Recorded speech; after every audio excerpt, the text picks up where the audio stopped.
as slaves and wanted to reap the benefits of their labor as free people. America was now their land.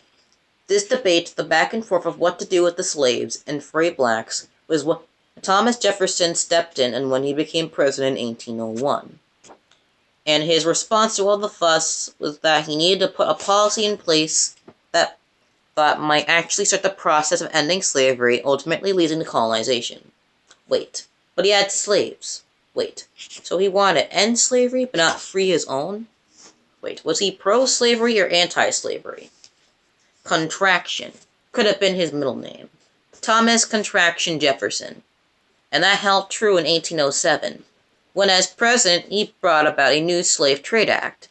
The goal was to stop the import of people from Africa and the Caribbean into America, and find illegal slave traders.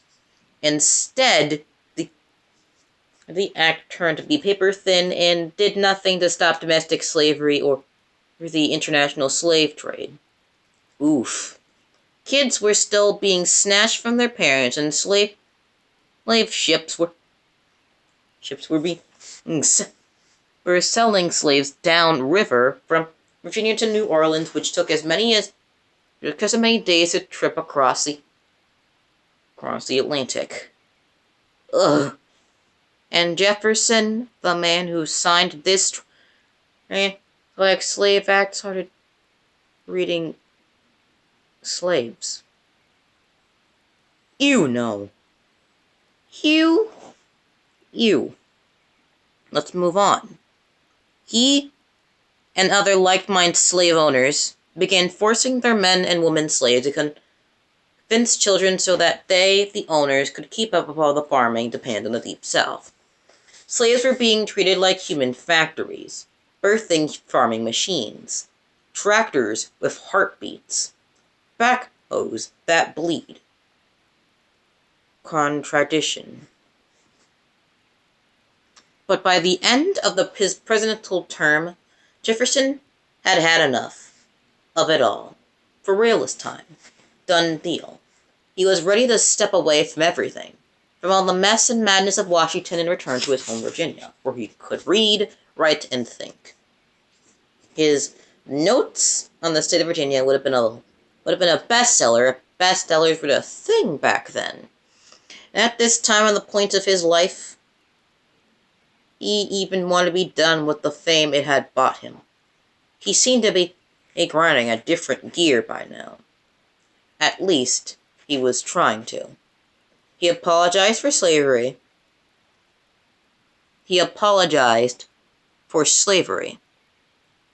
He retired and returned to Montello so he could run his plantation.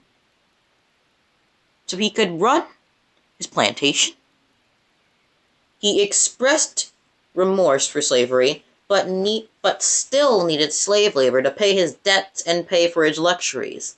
And on top of that, though he grew tired of the anti-slavery fight, which was also pro-slavery for him, he still continued to champion sending black people back to Africa. If not Africa, Louisiana.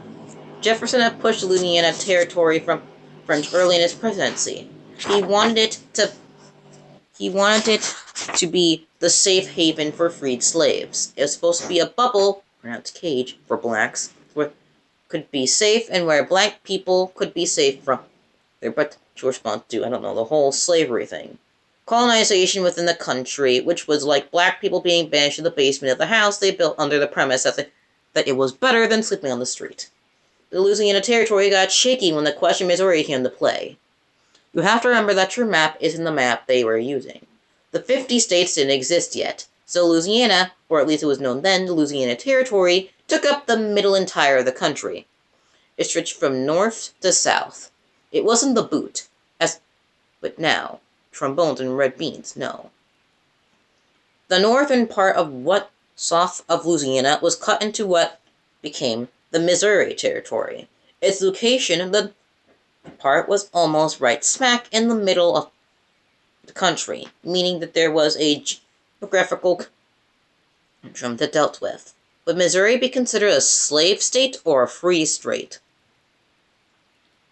The answer is there was a bill passed to admit Missouri into the Union, or as a slave state. A man named James Mage Jr. added an amendment to that bill which made it illegal for enslaved Africans to enter the new state and stated that all children born from slaves in the state would be freed at the age of 25. The Talmadge Amendment sparked an explosive debate that burned for 2 years. Southerners saw this as a trick to limit the political power of Southern agriculture and mess with their money and leverage in the House, and therefore their power. Ultimately, the debate was cooled by another compromise, the Missouri Compromise of 1820. Congress agreed to go on and admit Missouri as a slave state, but they also admit Maine as a free state to make sure there was an equal amount of slave states and free states, so that no region or way of governing felt disadvantaged. Balanced, or also to prohibit the introduction of slavery in the northern section of Jefferson's vast Louisiana territory. It was the experimental land for colonization, an experiment that seemed unlikely. But Jefferson would never give up on that idea, even as he aged. And even though he couldn't really support Finley's American colonized society, he still saw the mission as golden. He looked at it almost as if he was sending black people home from camp, smarter and stronger and ready to build. Like it was benevolent, maybe even forgiving. Thomas Contraction Jefferson, who grew up with black friends, hoped it would all come out of the wash and that slavery would ultimately produce more good than evil. At least that's one side of the coin. The smooth side. The texture side of Jefferson's intention was that he basically believed that sending black people back to where they came from would make America what you meant to be in his eyes, a playground for rich white Christians. Despite the fact that Africans were brought to this land enslaved, trained up their abilities and knowledge of growing and tending crops, exploited for their physical might and creativity when it came to building structures and making meals, stripped of their reproductive agency, stripped of their religions and languages, stripped of their dignity. American soil soaping with black blood, their DNA was literally woven into the fibers of this land. I wonder if black people are thinking, where can we send you all? Back to Europe? Or maybe instead of sending them, they were thinking about ending them. But it wouldn't be long before the choice was made for Jefferson. By the summer of 1826, his health had been deteriorated to the point where he couldn't even leave home. By summer, he couldn't even leave his bed. So sick he wasn't able to attend the 15th anniversary of independence. Aside from the children he had with one of his slaves, L.A. Hemmings. How could you truly love humans you own? Jefferson did not free any of the other enslaved people and Metellio, despite his believing that slavery was morally wrong, cementing once and for all the winner in his struggle between the ethical and the economic. One historian estimated that Jefferson had owned more than 600 slaves over the course of his lifetime.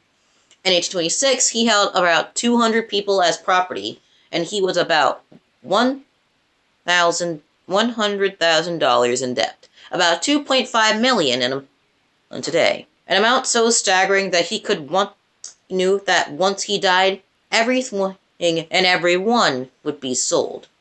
On July 2nd, 1826, Jefferson seemed to be fighting to stay alive.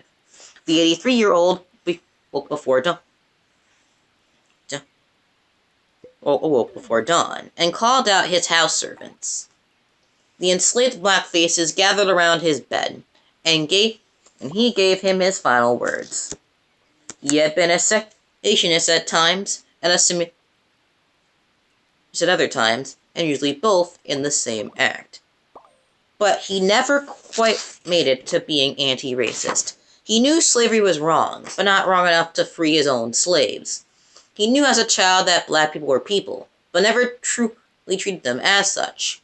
Saw them as friends, but never saw them. He knew the freedom to live was fair, but not the freedom to live in America. The America built on their backs. He knew that all men were created equal. He wrote it, but couldn't rewrite his own racist ideas. And then the irony is now that his life had become full circle. In his earliest childhood memory and in his final lucid moment, Thomas Jefferson laid there dying, death becoming the ultimate equalizer, and the comfort of slavery, surrounded by a comfort that those slaves never felt. End of, end of the chapter 10 and the end of the second section.